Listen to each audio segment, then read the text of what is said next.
Hey, Brennan, at the top of the episode here, just to let you know before going in that this episode of The Prisoner features a suicide by someone that has made suicide attempts before, and so our discussion of it touches on it, doesn't go into a whole lot of detail, but figured you might want to know going in. Thanks, enjoy the episode.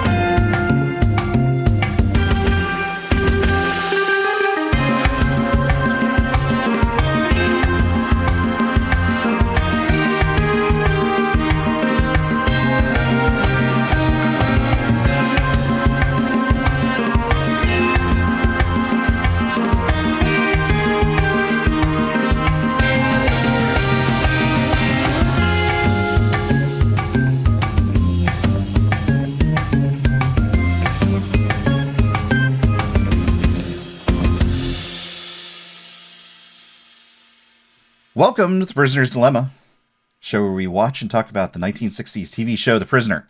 I'm Brendan, and with me is a man who's driving me up the wall with his strange behavior, who's conspiring against me, who has his eyes and ears everywhere. Matthew. How did you sleep last night? No! I slept terribly.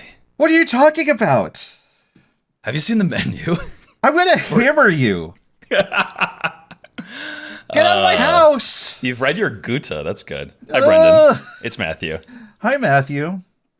But hold on. There's something strange here. I feel like we're being observed. I feel like there's another presence here. Also joining us, the one man who I thought I could trust, Michael Hansen. Welcome to the show. Hello. Woo!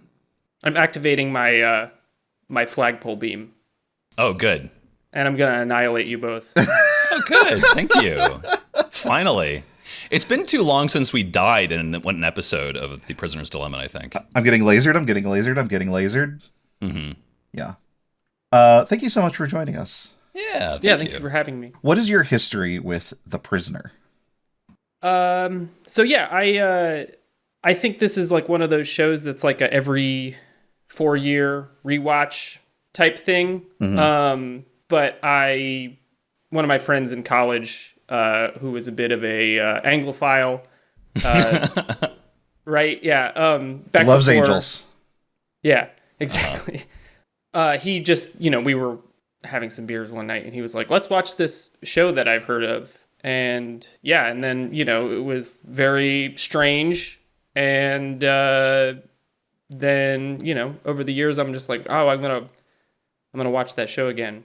And and here I am, and I watch that show pretty often. Yeah. So The Prisoner seems like a very tribal lore, hey, I need to induct you into this fellowship of people that know about this thing, so that one day you too can pass it on to other people. It's a lot like just the got Odyssey. It's got a lot of fun little things in it that are just like, oh, this thing. I don't know. Yeah. This episode is a good one to me.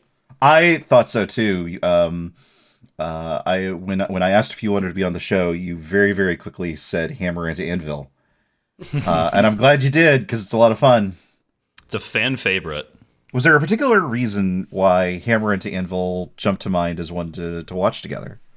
Well, I think you had already passed my favorite one, which is Schizoid Man. So if I had been, I like that one a lot too, because it's just got a lot of super science stuff. But this one is just it's very procedural and not super dramatic. We're not getting a lot of interiority in anybody or conflict. It's just Sure. ping-ponging back and forth between these two people. So yeah, it's it's pretty fun. There's always, it moves pretty quickly and a lot of stuff happens. So I think it's cool. And yeah, I'm not going to give it away, but yeah.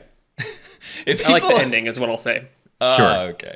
Yeah. This is a very, action-packed is not quite the right word, but it is a very driven episode. This is an episode where Number 6 has a plan, and he is going to execute on it in a way that, honestly, we've kind of been lacking for a little bit, where he's had escape attempts, certainly, but he's also been very reactive to situations that he finds himself within the village, or number 2 has some new plan, and number 6 sort of has to deal with it. This is very, very, like, McGowan is driving everything. Well, McGowan is always driving everything. Number 6 is driving the action here in a mode that we don't often see. That's true. You said this is a fan favorite, Matthew? It is, yeah. I would say that this A, B, and C. This is just off memory of looking at fan discussions, and like, you know, some of the stuff around like free for all. If you're more of a like person who likes that sort of surreal thing, these are the ones that are most commonly cited as like these are favorite episodes of fans. Sure, I can see why. There's no getting around it. Let's just go ahead and get to the summary so we can talk about Hammer into Anvil. We open with an oddly familiar number 2 questioning a young woman in the hospital. As he loses his patience, she screams, alerting number 6 outside. He rushes to her room just as she leaps out of the window to her death. 2 claims 6 will pay for this, only for 6 to reply, "No, you will." Later, 6 is brought by force before number 2, who lays out his controlling philosophy. You must be hammer or anvil, quoting Johann Wolfgang von Goethe. He begins to physically torment 6, but is stopped by a call on the red phone.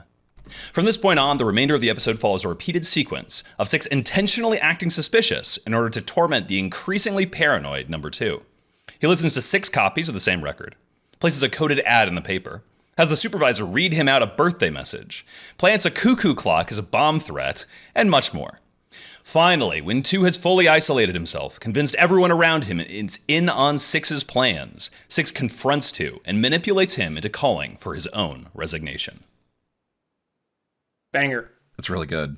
It is good. Yeah. And this is like the shortest summary, which really shows like it's a tight episode. It really is. It really is. Like there's something funny about the idea that this is perhaps a one of the most culturally informed episodes, but as culturally informed as it is, I don't know that says a lot in terms of like, oh, but what's really going on here? What's the plot behind the plot? No, it's really pretty straightforward. It's so straightforward that sometimes number 2 looks like a little bit of a dunce in not getting what's going on.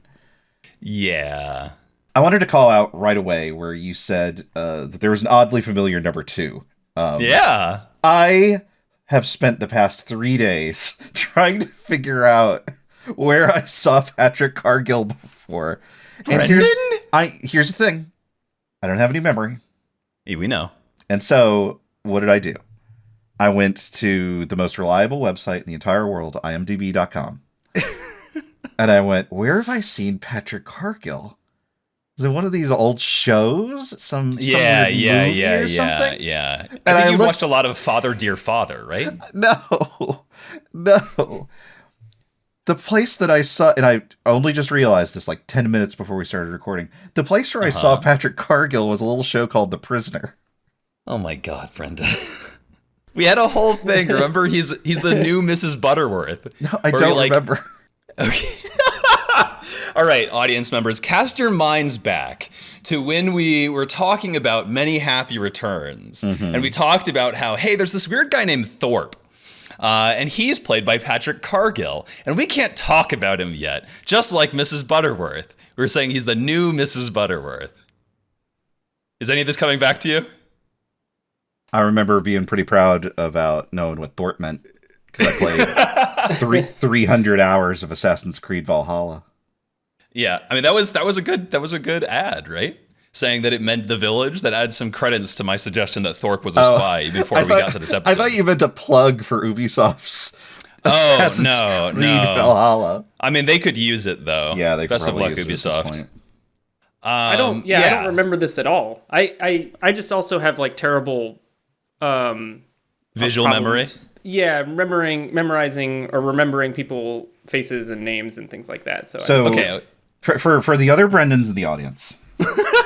For all you Brendan and Michaels out there. For all the people whose brains work like chickens, where you wake up in the morning And right. it's exactly. as far as you're concerned, the first day of your life. In many happier, it is. I wake up, I see all the chickens around me, and I assume those are the chickens I've always known my entire life. We have no grudges. Anyway. In many happy returns, number 6 makes it back to jolly old England. And he goes and meets up with a colonel. Colonel James. Colonel James. Not Colonel J, Colonel James. No. You remember that? And Colonel... Yeah, of course I remember that. Colonel James has a sidekick second in command. A number 2, you might say? Perhaps a number 2 of some sort.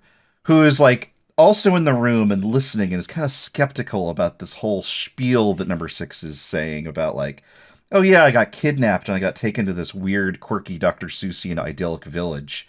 Mm-hmm. But nonetheless, he is Colonel James's subordinate, and so he promises to look into it. Right. And his name is Thorpe, and he is played by Patrick Cargill. Yes. And he even says when he sees pictures of the village, oh, it seems like a lovely place to take a vacation. I'd love to go there. That's right.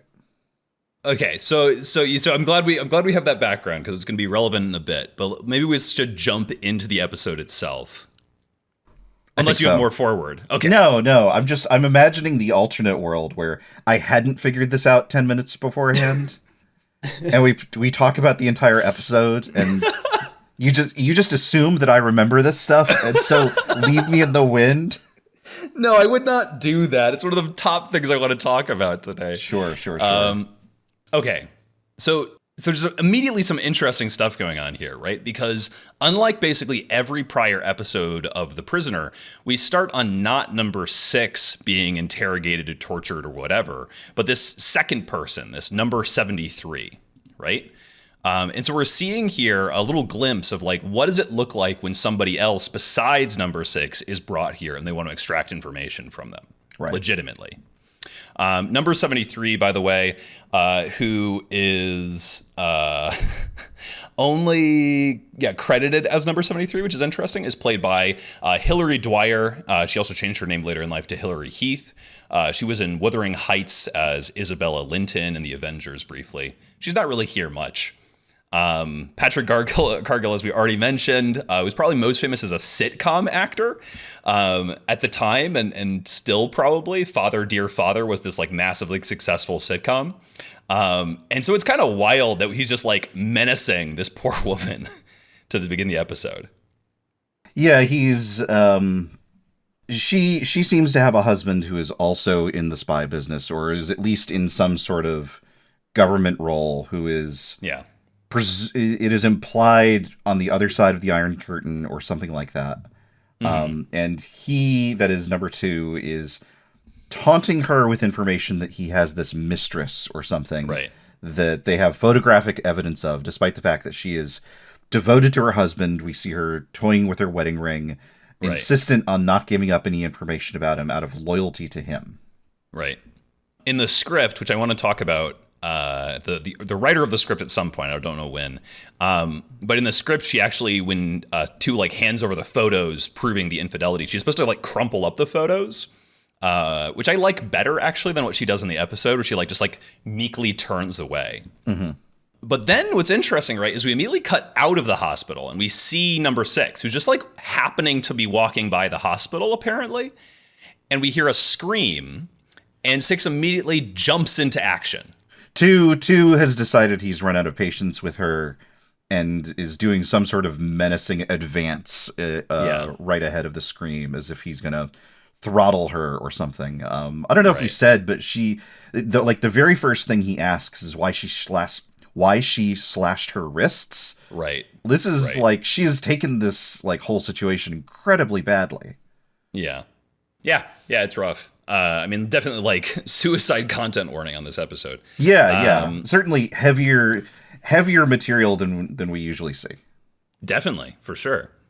I just also 6 leaps into action here. He's like running. I mean, I guess she's screaming so he can like get to where she is, but it is sort of I think that this is it's very thin to me, like why he is immediately like time to go. Time to go solve this problem. But yeah, I thought that was a little. It is weak. You're totally right. No, let's talk about this. This is the first thing I really want to dig into in this episode. So let's fully like just sketch out the rest of this, just so we have the full picture, right? So he runs into the hospital. He has to fight his way past a couple of hospital orderlies who are like blocking the door, right?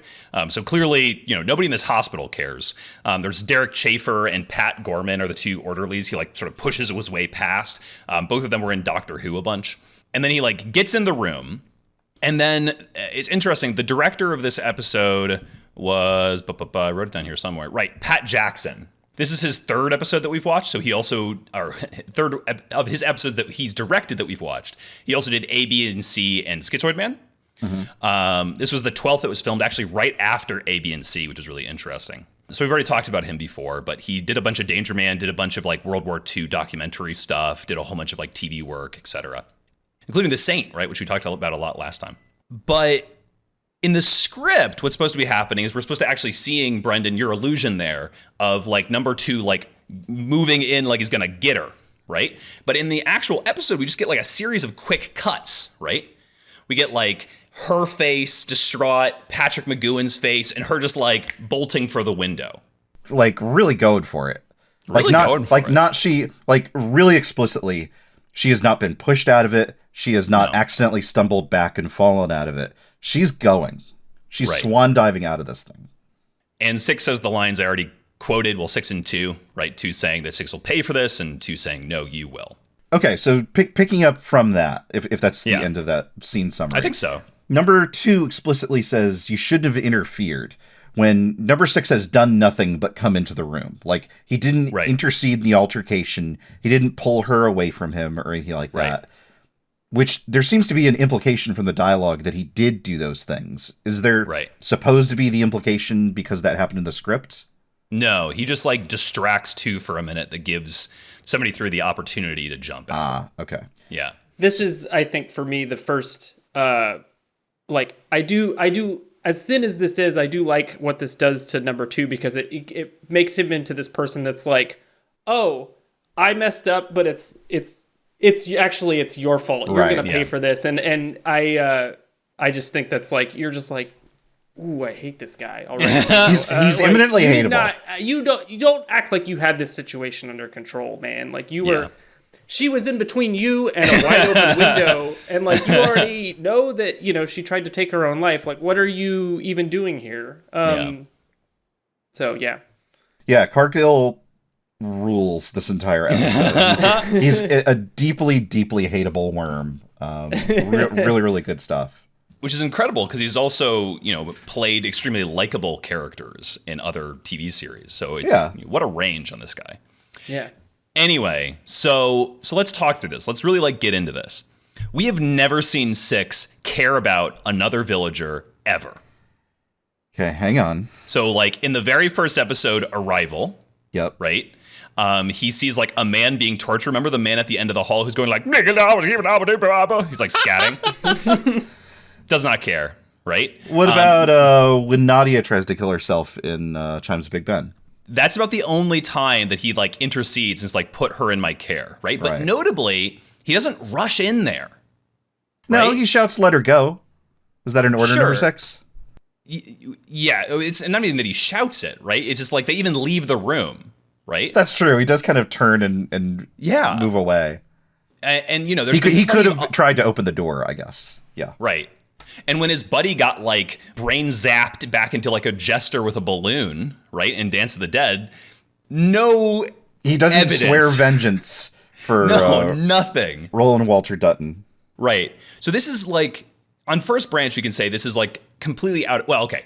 On very, very first look, you might say, well, obviously 6 is a hero. He's going to rush to the damsel in distress. He's going to help out. Sure. Right? But if we even think about this for a second, it doesn't hold up with the character that we've seen the whole time. Right? Right.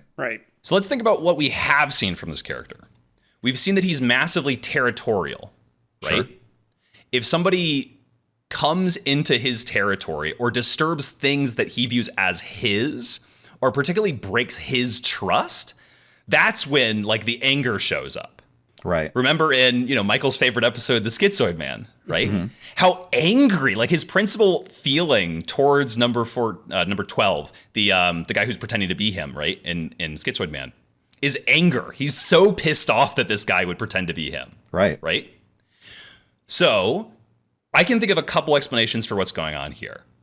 My real idea is this is Thorpe, right?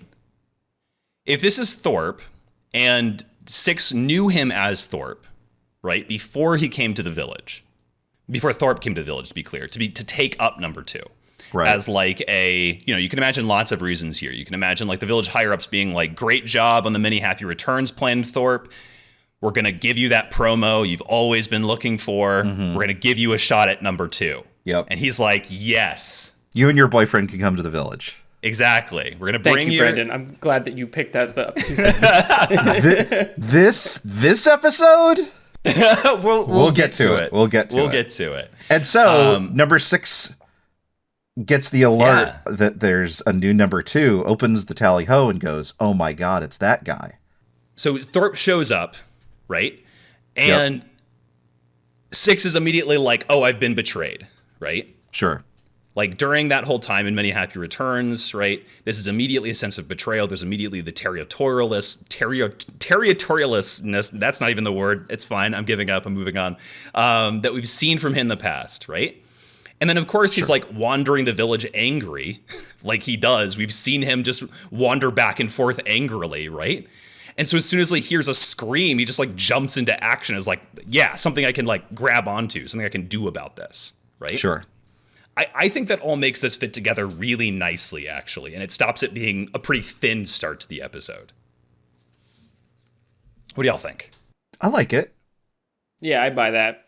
It's less out of concern for this particular woman, but more like, oh, here's something I can respond to and do something about, maybe. So I'm going to go pursue that.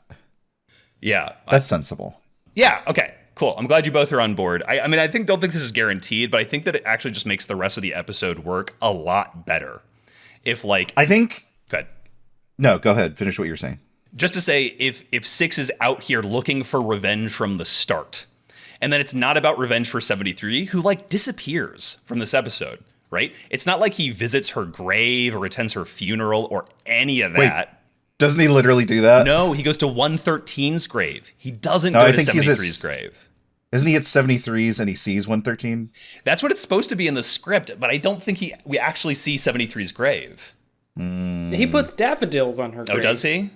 Who doesn't have a memory now? I've been betrayed. Maybe it's just that we didn't see the number for particularly long. Oh, there it is. Here we go. We're going to it. Yeah, so he puts daffodils on a grave. We're going to pan up. And yes, okay. So yes, there's 73's grave for sure. He does put daffodils on it. And then he says, I'll miss you, 73. That is I'll see you again when we're both in heaven with our heavenly Lord. My guess, and I like your reading a lot better, in no less part because it ties some actual continuity to the show, but had been that like he had developed some sort of a friendship with this person. Sure. And so had visited her in the hospital and so knew like, oh, she's there. She's going through this difficult time and resents that they would take advantage of her in this way and drive her to this, which like adds to the like, how does he know where to go once he's in the hospital? Right. Like, sure. Oh, he can recognize the voice of a person he's interacted with before, something like that. Sure. He is walking to the hospital. So it's possible that he's even going to visit her in the hospital. That's very possible. It's possible, yeah. We're doing a lot of heavy lifting We are to get this this thing kicked off, but yeah. It is heavy lifting for sure. But I do think that there's at least some reward in the heavy lifting of like trying to draw connections between these episodes and viewing 2 as Thorpe in terms of what happens in this episode. But we can go ahead and move past this opening. Number 2 says, I want you in my house. What a weird thing to say, by the way. Well, one of many weird things he's about to say in this episode.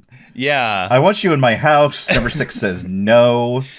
I mean, we've seen number 2's like that they live right underneath, right? In A, B, and C. Is that true? Yeah, remember in A, B, and C, we see our funny little milk boy who's like in his sleeper pajamas. I thought you meant number 6 lives underneath number 2. No. But I'm saying Come upstairs. It makes a little bit more sense to say this is my house if like he actually does live there. Sure. That's still a weird thing to say. It's a weird thing to say. Yeah, I wouldn't invite my friend over after school by saying I want you in my house. Boom, boom, boom. I want you in my room, is what he says. That's right. He sends a trio of Waldos and his main man number 14. Excuse me, his main man number 14 to go get him. Yeah. So the three Waldos in this case are Jackie Cooper, who did those stunts in Willow Time Bandits and Superman 2, Fred Haggerty, who did the stunts in American Werewolf in London and Who Framed Roger Rabbit, and Eddie Powell, who was one of the stuntmen who was the xenomorph in Alien and Aliens and was the regular stunt double for Christopher Lee. He wasn't the only person who did that, but was the xenomorph, but he was one of them. Rules. And you can kind of see, I'm going to post an image of him in our little Discord chat thing. You can kind of see why he would be like the face for the stuntman for Christopher Lee, right? If you squint, it makes sense. Yeah. And then number 14 is an interesting case. You both were mentioning how he's like number 2's boyfriend in this. So number 14 is Basil Hoskins, who had small parts in theater and film, but was notably the partner of Harry Andrews. So if we're reading homoeroticism into his performance, that's not without any substance behind it. Sure. I mean, Patrick Cargill was also gay. Oh, really? I had no idea. I'm almost positive. Let me confirm that before. Wow. Summer winter romance. Yeah, it was. He was closeted for a very long time for obvious reasons. Yeah. Wow, look at that. Representation. All the evil people are gay. Anyway, look, it was that time. It was in that place, the village. That's right. So then we get number 2, number 6, and a classic number 2, number 6, like, back and forth, verbal bars sort of situation. Verbal bars? Yeah. They were like dropping mad heat. Yeah. They're doing a rap battle back and forth. Very white. Yeah. Oh my God! There's almost certainly a number 6 rap battle of history out there, isn't there? No, Brendan. Why would you bring that up? I now have to Google it. I'm doing it. List of epic rap battle of history episodes. Well, nobody's done it, which means unfortunately we're gonna have to do it. Here's Mr. T versus Mr. Rogers. That's basically the same thing. There's Moses versus Santa Claus. Jesus Christ. So let's get into this scene. Sure. He's number two's got a sword. He does have a sword. That's weird. Have a sword, yeah. Yeah. He's threatening number 6. He's saying this quote from Goethe, right? You must be hammer or anvil, right? Which 6 immediately identifies, right? Or translates, even though we know that 6 is not like super good with languages. See, like Free for All, for example. He seems to be fine with extant languages that actually exist. Yeah, fair. Yeah. So this is Johann Wolfgang von Goethe, as I mentioned in the summary. The interesting thing about sort of using Goethe here, right, is that this was, in the 1960s. We're not too far after World War II. And the Nazis really, made use of Goethe quite a bit. Sure. Sturm und Drang and such. Yeah. Now, Goethe himself, right, is, he's the guy who wrote Faust, probably most famously, right? But was also just like a scientist, was a thinker, a philosopher, et cetera, right? Yep. And was like not nationalist at all. Was in fact, we'd call him pretty liberal. But he just like gets adopted by various groups because of that, because he sort of like doesn't believe in anything. But I thought it was really interesting. And it's here, if we hadn't talked about it earlier, that I want to talk about the scriptwriter. So this is Roger Woodis, who was a British radio, print, and television writer. He did Armchair Theater and Churchill's People were two of his things he wrote for TV. And he was a humorist poet. He was also a communist. Oh, good. And his most famous poems are probably The Ethics for the Everyman and Down with Fanatics. Brendan, did you read Down with Fanatics? I hope the answer is no. No, I haven't. Great. I'm going to post it. I want you to read Down with Fanatics for the class. Okay, great. Yeah. The whole thing? Yeah, it's only 3 stanzas. It'll be fast. Michael, do you want to take turns with me? I'll do the first and third. Yeah, there we go. Sure. Okay. Hang on. Big drink of water. Yeah. For the performance. Down with fanatics. If I had my way with violent men, I'd simmer them in oil. I'd fill a pot with bitumen and bring them to the boil. I execrate the terrorist and those who harbor him, and if I weren't a moralist, I'd tear them limb from limb. Fanatics are an evil breed, whom decent men should shun. I'd like to flog them till they bleed, yes, every mother's son. I'd like to tie them to a board, and let them taste the cat, while giving praise, oh thank the Lord, that I am not like that. For we should love the humankind, as Jesus taught us to, and those who don't should be struck blind and beaten black and blue. I'd like to roast them in a grill and listen to them shriek, and then break them on the wheel until they turned the other cheek. Well done. Thank you both. So that's his vibe, right? Interesting. Yeah, I'm glad you shared this because I also detected there's like an authoritarian streak in number 2. Oh, for sure. And this plus the sort of German quoting thing is very like, hey, where did the village get this guy, right? Mm-hmm. Yeah, we know where now, right? Yeah. Very good, very good. Yeah, and so I think that there's quite a bit of literacy. There's a lot of literary references in this. We've got Don Quixote, we've got Goethe, we've got like classical music being referenced, right, explicitly, right. And I think that Roger Wodas just honestly does a really nice job. Obviously, I think his politics are clear just from like this little bit that I've read, and then YouTube reading that poem, right? But even then, this is not a massively political statement. It's just basically like, hey, fascists are bad. Yeah. Yes. Turns out that's a perfectly great thing to say. You can say that whenever you want. Yeah, you can say that at any time, regardless of the circumstances. To anyone. The fascists are big, dumb, stupid guys, and they're bad. It's true. Yeah.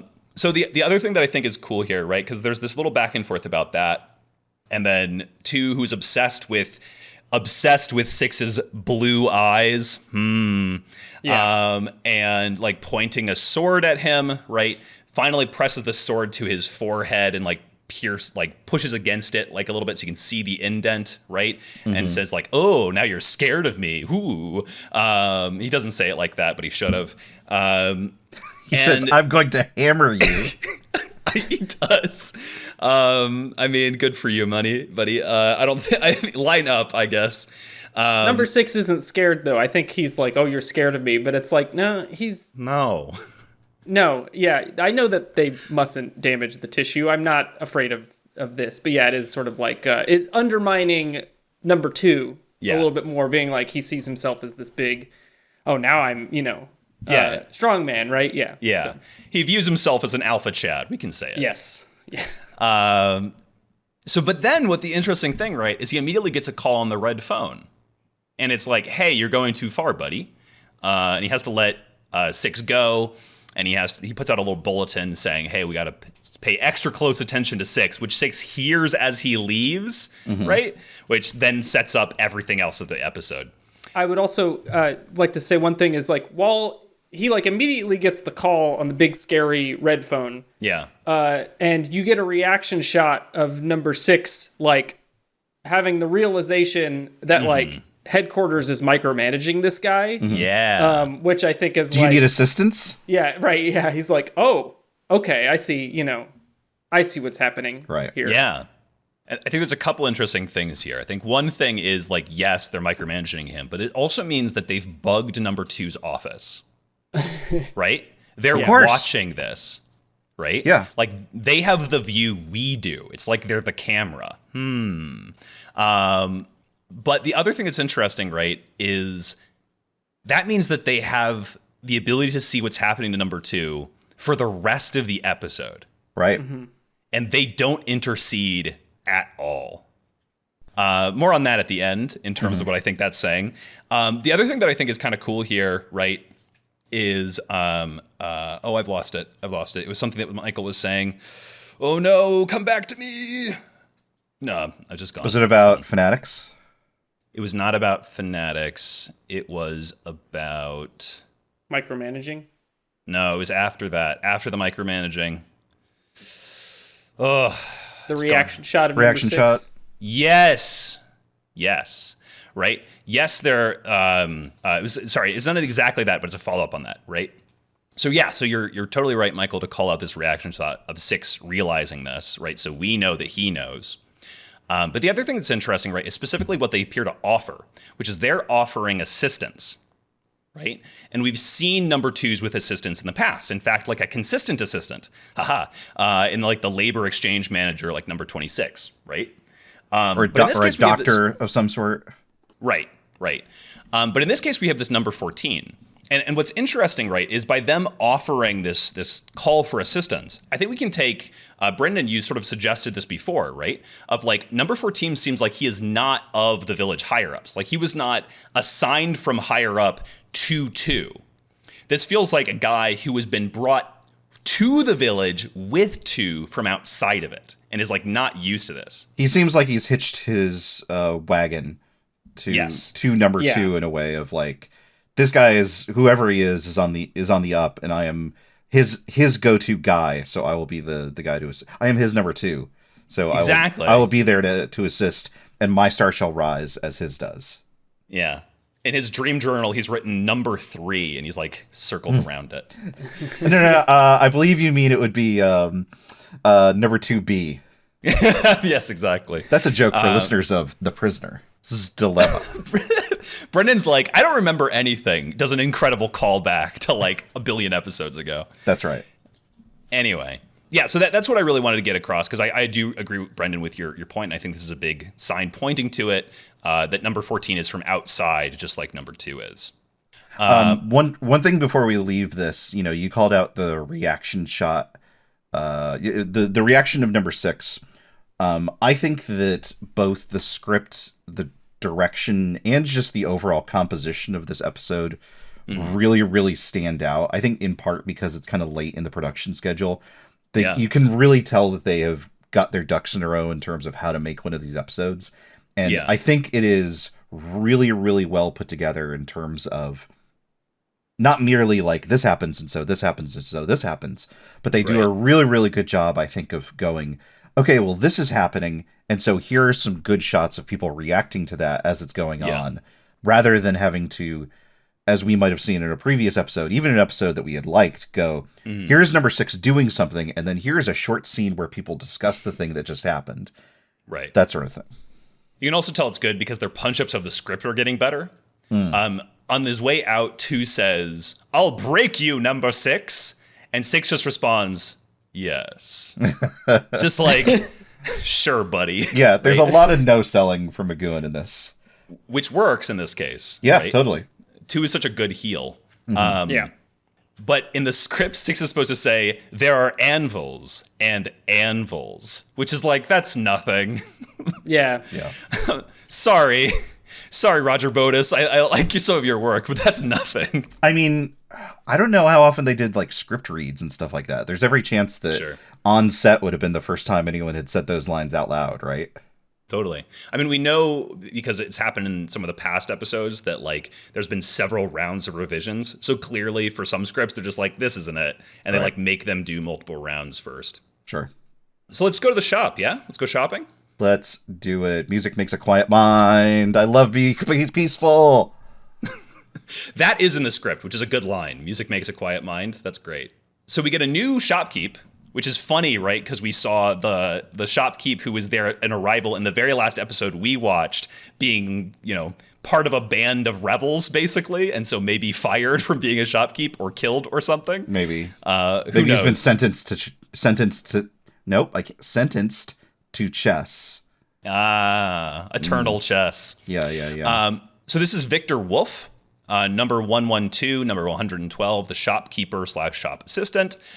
He's actually best known as Derwent the Joiner, a member of Robin's merry band in the 1950s Adventures of Robin Hood. Oh, yeah, that's definitely where I know him from. series went for 143 episodes in the 1950s. He was in 112 of them. That's pretty good. That's so much TV. That's a lot of like, we're going to go, fight the sheriff of Nottingham. And then he pops in as like, mayhaps this is a chance for me to use the fine art of wood joinery and they're like, no, Derwent. Get back in your Maybe hole. next episode. I think it was more just like, oh, can Derwent the joiner join in? And they say, no, sorry, Derwent, not this time. Go pick up my arrows. Yeah. Anyway, I just thought that was funny that, like, this is a guy who's, like, merry band of rebels, and now he's, like, the most bootlicking guy in the episode besides number 14. I mean, you don't know his life. It's true. You're right. I shouldn't be so cruel. He's in the village, He's gotta deal with this, and he's gotta work every day. He does have he's to work. He's the shopkeep, too. I mean, I think he plays, like, a very believable busybody. Type Snoop person. He probably was told, like, hey, last guy had this job for a couple of years, and then he got executed chess style for staging a rebellion, so don't screw this up. So it's here where we get a theme. This episode has a unique theme, by the way, which is cool, right? Like, the music in this episode is really good, I think. You mean a unique musical theme? Yeah. This L'Arlésienne, suite number 1, the prelude, shows up several times, right? In this episode, which is pretty cool. Yeah. And, it's here he listens to all 6 copies. One thing that I like about this and all the other little bits that Six does in this episode is that they seem to be just spur of the moment. Like, he sees something and it's like, aha, this is the next one, right? Oh, I got a little idea. I got a little a way that I control number 2. Did either of you look up this track at all? I looked up the play that it is based, I looked up the story that it is based on. Michael, you go ahead. Yeah, I did too. And I think it is it has some very similar themes to this. Yeah. To what's happening in this episode. Do you remember what it's about? Yeah. So L'Arlésienne means the woman of Arles, and the protagonist of this short story is engaged to marry her. She is an unseen figure. She does not appear in the story at all. This character is sort of the inciting incident is that the protagonist learns of her infidelity, and over the course of the story, slowly is driven more and more into madness. Yeah. Despite the efforts of all his friends and family to like console him, and then at the end, he takes his own life by jumping from a balcony. Huh. Yeah. Wow. Weird. That's probably just a coincidence. It probably is. It's weird to have a prisoner episode that like has like themes and layers and stuff like that. Right. It's bizarre. This hasn't happened before. I don't know what to do. Probably just a one-off. Anyway, so yeah, he listens to all 6. He times on his watch. It's a very silly, like, spy thing, as if there's a secret message in there, right? He does. It's very convincing, right? Like you and we through the because if you're watching this for the first time, or if you have the memory of a chicken, you're watching this and you're watching along with the shopkeep, trying to figure out, right? Okay, well, he's clearly doing something, but I can't figure out quite what it is. What is he doing? What is he listening for? Right. Is there something? When you compare them against each other, is there something that I didn't notice when I was... Because, he's in one of these old-fashioned kind of listening booths, but we can hear it pretty well. And it seems to just sort of be the same, despite there being 6 copies of it. Yeah. Odd. Yeah, so he immediately notes this. 6 is being intentionally suspicious. 6 has also bought a copy of the Tally Ho for 2 credits. And has circled the word security. And he leaves that and all 6 of the recordings on the desk for the shopkeep. In the script, the shopkeep immediately takes these to number 2, and we see that happen. And we also see 6 watching it happen, like hidden in a bush and watching, which I think is weaker. I'm glad that we don't actually see 6 like following up on, hey, did that one work? Sure. Right before he's like immediately on to the next one. So next we get 6 doing some classic spy invisible message stuff. Right. Goes into his room. 2 is now, watching him very intently, as he already proclaimed for 6 to hear he was going to be under increased observation, right? So 6 makes a big show of writing a message. 14 sneaks into his place, steals the message, and then they decode it to find that it says... Do either of you have it? I can read it out if not. Go for it. I thought is it in the doc? It's not. No, it's not. I thought I had it somewhere. Oh, you know where it is? It's in like one of the books, which I don't have in front of me. Michael, go for it. Sure. Yeah, it says 2X04. Ref your query via Bize record. Number 2's instability confirmed. Detailed report follows, and then it's signed D6. So this is interesting. We got some acronyms. Surely do. We got X04 and we got D6. 2 immediately reads this and says, number 6, a plant, because he's immediately jumped to this conclusion, right? There's an interesting thing here, especially watching this directly after Checkmate, right? Where number 2 also kind of sees the world in black and white, right? He sees the world in either you're for me or against me, you're hammer or anvil, right? It's all about power struggles to him. And so the fact that 6 is not a hammer, is not an anvil, is not somebody who he can attack, right? Means that he must then be a hammer, someone who is attacking him. Right.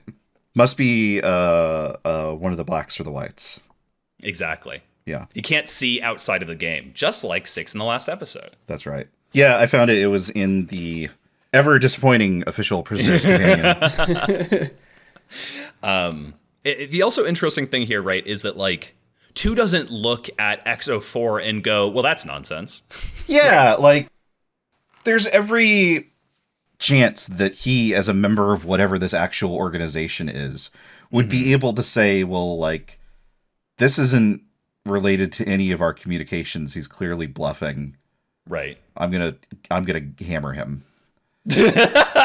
But I think that only because they have set him up as like someone who is paranoid about his bosses, are we able to read, oh, there's a communication here where it's using some sort of system that he might not be familiar with, or is close enough that he's willing to be like, oh, he's one of us, he's getting one over on me. Right. Michael, what do you think about this whole acronym situation? I think that, this and also the shopkeeper, when the shopkeeper brings the materials to number 2, number 2 is very easily hooked here. And it is kind of, this is like the whole, the show depends on like whether or not you find that believable. Right. Sure. And I think they've laid a little bit of track here by being like, well, he's a a Nazi or a fascist and is kind of, in this culture of paranoia, and everybody's sort of out to get each other, the thought police and things like that. So yeah, I think it's a little like, you kind of have to just be like, okay, all right, yeah, they got him, and because the rest of the episode sort of depends on that. But yeah, I mean, I think it's a little shaky for me, but totally. But I'm willing to go along with it because it is a lot of fun. I would have liked, and I think you could have solved this with one thing, and that's that if we had any moment of number 6 managing to eavesdrop on official communications in some way. Sure. If we had managed to get him in a situation where he hears the word XO4 or something like that, sure, then I could buy it so much more than I do. Sure. Otherwise, yeah, I kind of just have to take it on faith. Yeah, if only like, when he's leaving from being in number 2's house, Angelo would never do this because or he's 14. Like, perfect, but yeah, or 14, casually dropping something and him just like, message from XO4, sir. Yeah, Right. yeah, clocking it and being like, okay, yeah, that would have Exactly. done it. Yeah. Yeah, that definitely would help. There's this other possibility, which is, what if Six just guessed it? What if Six just guessed the name of the higher-ups? I mean, is that not what he's doing? So you mean not, he's using a code that that number two assumes, oh, this is some code that I'm not familiar with. You're saying, what if number six happened to guess the real code? Yeah. I'm just saying that right now, and I'm not going to say anything more on it, but I will return to it later on. Sure. I lost my second Mr. Butterworth. Mrs. Butterworth. Say that over again, Matthew. I lost my second Mrs. Butterworth. If we recall, Mrs. Butterworth, right, shows up. Yep. Shows up in A, B, and C, and I said we can't talk about this actress yet until we got to Many Happy Returns. When he got to Many Happy Returns, I said we can't talk about Thorpe yet until We're not we talking about get Thorpe to right now. Yeah, we're not allowed to talk about Thorpe right now until we get to Hammer into Anvil. So I need something else to string along our audience. So we're just going to stop listening. Great, thank you. Anyway, Great. I don't think that's really it, to be clear, but I want to propose it as just a concept that we could think about for later.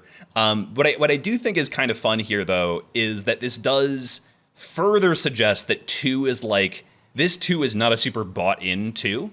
We've seen 2s that seem more aware of like the broader what's going on outside of the village plan, right? Leo McKern's 2 even says like, hey, here's the big picture.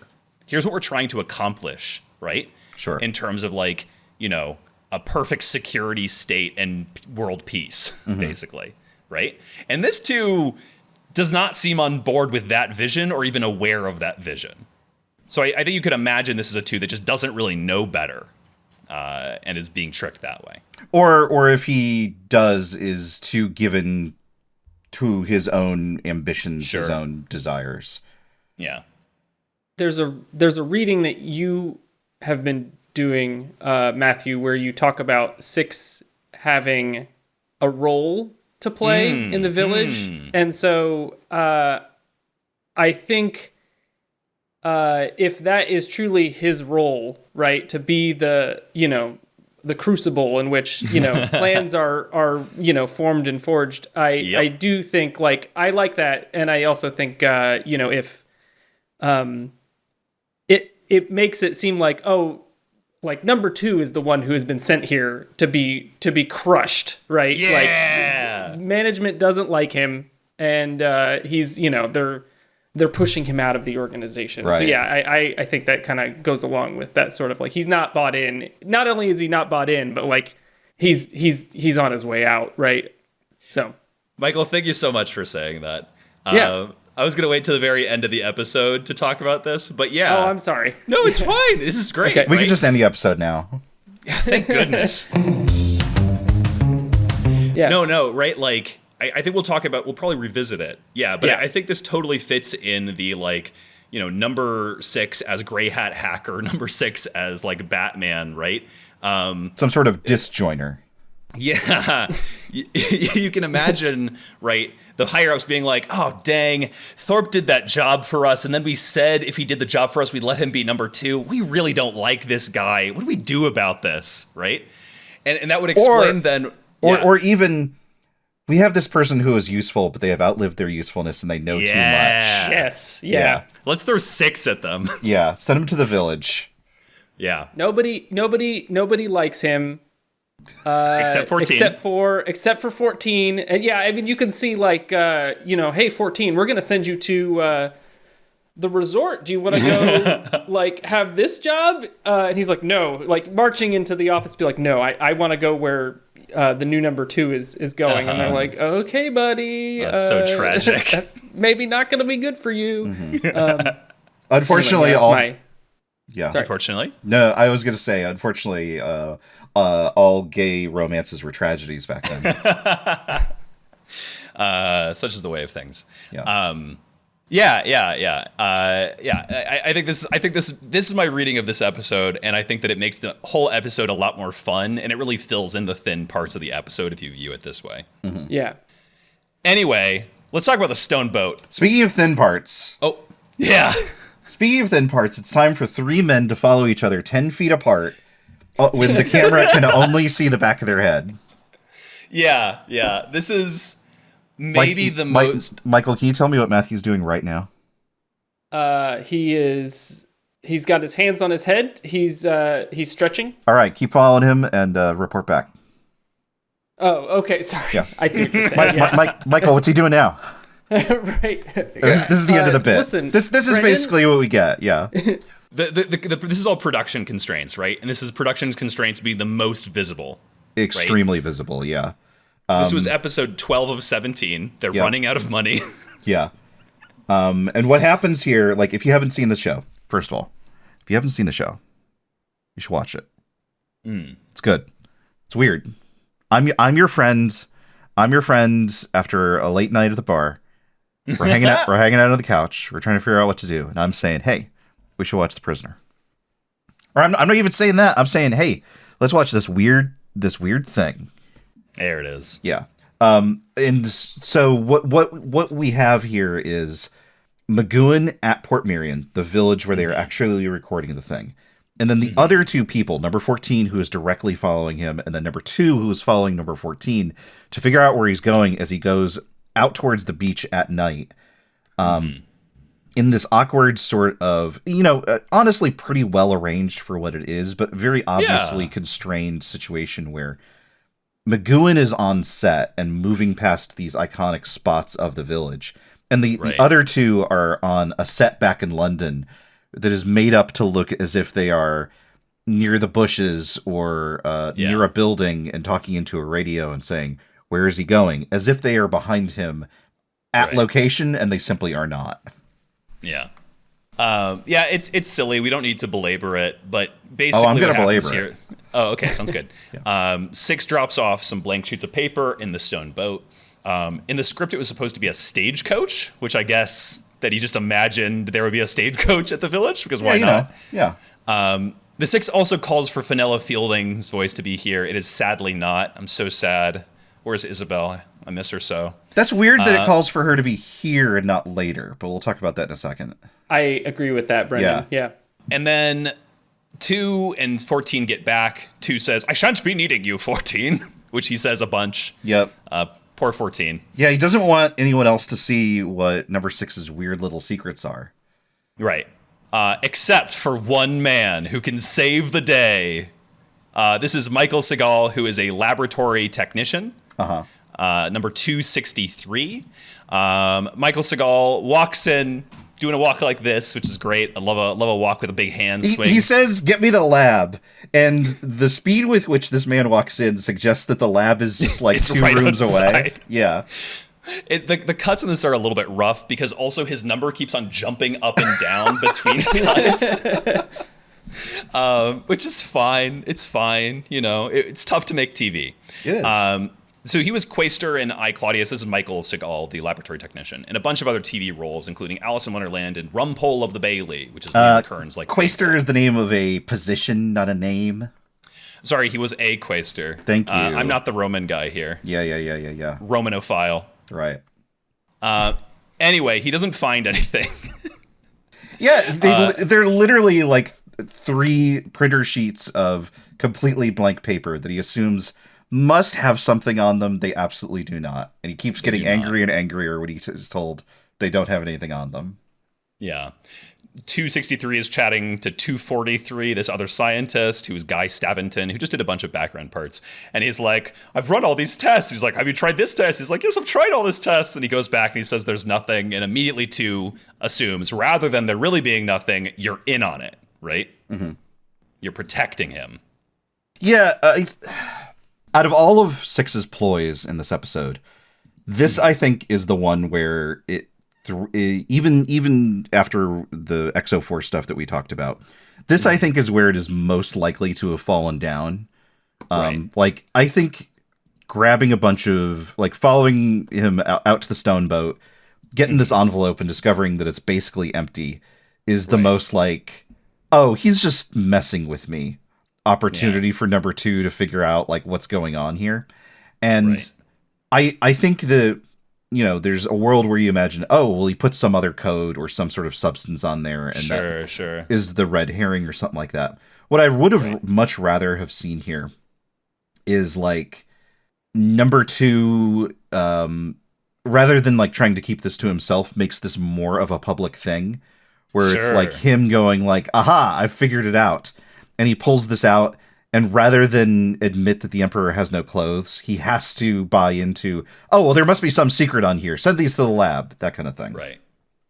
Yeah, it doesn't really work, particularly when like the rest of the episode, Six is careful to like actually use codes, and he only like stops using codes like at the very end of this like long sequence. Right. Speaking of, he's going to put an ad in the newspaper. He's looking to meet lonely singles in his area. You know, he's curious if anyone out there, if there's any La Mancha-style men who might want to rendezvous. And now we get the reason why I brought up Man of La Mancha so obviously in our last recording, because we've got Don Quixote.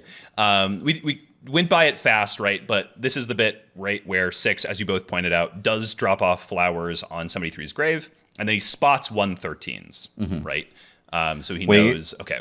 Oh, sorry, no, that's a little bit later. That's after newspaper time. This is different. Right. Different. The second time he posts a public message. Right. Yes. Yeah. So yeah, this one is this quote from Don Quixote. I can't speak Spanish, so I'm not even going to try it. I can. Go for it. Hang on. I've got it here somewhere. Once again.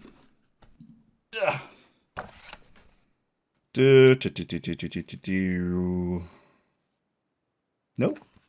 It's on the page.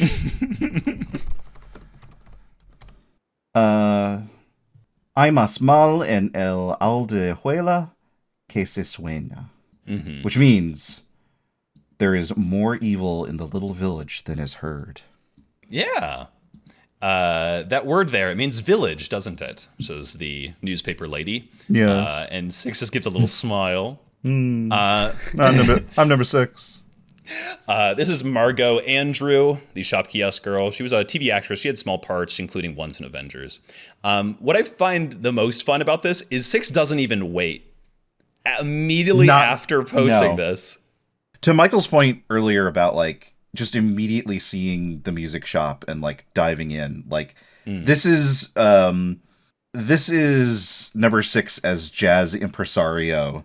Like we've never seen him before, where he is simply seeing opportunities and like he's clearly thought about a lot of this kind of thing. But he is like diving in wholeheartedly. Really like this, like number 6 has been in the village long enough to have an understanding of how the surveillance state works. Right. And not necessarily where its holes are, but like what its limitations are, and is able to go like, oh, well, regardless if they can listen into me, I can still do this and send them scurrying off in some other direction. Yeah. I think this is a good, so, you know, when I was writing all my notes and I was like looking at it, you can see that the sort of scene structure, it's like a tennis game or like a chess game where it's like number 6, number 2, number 6, number 2. And so I think this is like where number 6 does 2 things immediately. Like, so he's like winning the tempo game here. He's like, you know, like normally he's doing one thing and then number 2 is immediately responding. But now like 6 is like, he's got so much advantage here that he's just like, oh, I'm going to do this and I'm going to do this. He's got 2 rackets. Yeah. I'm just like, now deal with these 2 things. And so, yeah, he's like, you know, sort of gaining this sort of like tempo advantage here. And I do feel like it gives you the sense that something is building, right? Yeah, that's a very. Why don't tennis players use 2 rackets? Are they thought about this? Are before? they stupid? Are they stupid? Just like Darth Maul up there. Wait, he doesn't know. Double racket. Yeah, exactly. He calls the hospital. He asks for the head psychiatrist, the director of psychiatry. all right. Little Miss can't be wrong. I can be wrong all the time. I'm wrong a lot. I remember that. Number 249, the psychiatric director. as he's credited. This guy is Norman Scasey, TV and stage actor who mostly played doctors and vicars. So here you go. And they have a confusing conversation, at least for poor Norman, poor number 249, which then leads to him being brought in and interrogated about the conversation he just had. Well, yeah. But mostly it's an opportunity for number 2 to show off a useless device. Yeah. We've really praised the show at like visualizing weird little scientific analysis things in the past. And then it does this. I can prove to you that it was number 6 talking to you with the super science machine. Or you could just like tell me that it was him. Yeah, because I'm not disputing you're my that, boss, sir. And I believe you. Yeah. You know, like I'm not disputing. I probably met number 6. I know what he sounds like. right. That's not a point of contention. It's so bizarre. It's Why so is this weird. Here? It's in the script. I don't know. It's bizarre. I wrote here, this oscilloscope bit is so oscilloscope, which is nothing, but It's better than what's there. The Yeah. psychiatrist should have said this. He should have. So then, immediately after this little break, with 2, per Michael's point of us, briefly giving a turn to number 2, we immediately jump back to number 6, and he's at the bandstand. Yep. We've seen this before, right? Like even back in Arrival, we had the number 8 of the time and number 2 visiting the bandstand. But number 6 just shows up, makes a request, and leaves, which is wild, right? Like you can't do that if you have like a whole band here. I mean, the band is out there on the regular. Uh-huh. And sometimes there's people listening. But it honestly seems like it's pretty often just for the band's benefit. I mean, also, it's in a band shell, so ostensibly you could have them play something. Yeah. And then go to the secluded spot where you're going to have your picnic or whatever and still hear them playing it. It's not... But also, he could say, hey, do you know such and such? And he could be like, no. Or, yeah, we do know, and we're doing whatever. But also number 6 is real used to just, like, telling people what to do. Mm-hmm. And we do know, regardless, in point of fact, because we just watched Checkmate, we are used to people hearing someone confidently telling them what to do and going, oh, maybe I'd better do that. Yeah. So I kind of buy it. No, it totally, like, I could buy that this could happen, but it is wild that this band is, like, practiced enough. Or maybe just, like, everybody loves La Louisiane in the Village right now, right? They got in these new recordings. Everybody's high on it right now. And so, like, yeah, of course the band can play you something from La Louisiane. Don't worry about it, dude. We all love La Louisiane. We all love Bizet. We all We're big Louisiane heads here. We all read Goethe. Uh-huh. Yeah. What if it's just... No one had read Goethe, but whatever the shop had that week was just like, you know what? It's like, you know what? There's a new locked tomb this week. Oh, next week? Goethe. Yeah, so he does this. He then walks away as the band starts playing to summons band director whose name or number I couldn't read. It's one of those black badges. They're really hard to read. Hang on. It starts and ends with a 2. Yeah, I don't know. This is where I was. I think it's a 5. 252, you're saying? Yeah, I think so. There's a lot of 200 numbers in this episode, which is interesting. Anyway, this is Victor Mattern. Victor was in the military during World War II. He joined the military in 15 years old, and was discharged at 18. Brutal. Wow. Then he did a bunch of acting. He mostly, unsurprisingly, played military men. But he's just here in this like bit part in the band, band master. He does a perfectly good job, I think. I really like him in that he feels like someone who is not brought to the village because he knew too much. Yeah. But was like, man, we really need a bandmaster here in the village. We'll hire this guy for the year. We're not going to tell him like, as far as he knows, it's just a job. He's at a resort, right? It's a retirement community. Exactly. He's like... There are a lot of really good, like, 200 level people right, in this episode. A lot of the sort of lower decks types that 2 is interacting with. Yeah.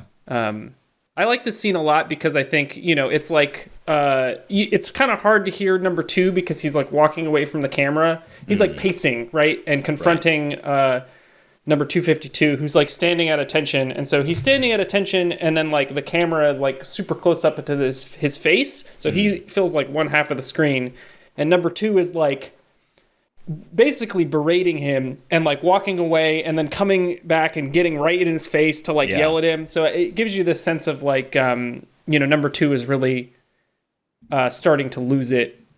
This also with the, like, I think the psychiatrist scene, he kind of has a blow up where he's like, do you want to sit in this chair? And the psychiatrist is like, no, please just, if you're having a conflict with someone, maybe talk to them. Yeah. I'm simply suggesting as a psychiatrist that you do the thing that we always tell people to do. But yeah, I think he's really, it's the outbursts from 2 are really ramping up at this point. And yeah, this sort of visual of the, the him coming into frame and getting, he's like right in his face, in a way that like a normal person wouldn't be in your face, but because it's TV, they have to be like right there to get the, But yeah, I think this is a good shot, and I like it a lot. Yeah, 2's not only doing a really good job, or rather Cargill's doing a really good job, not only performing this like getting more and more frantic, but also getting more and more like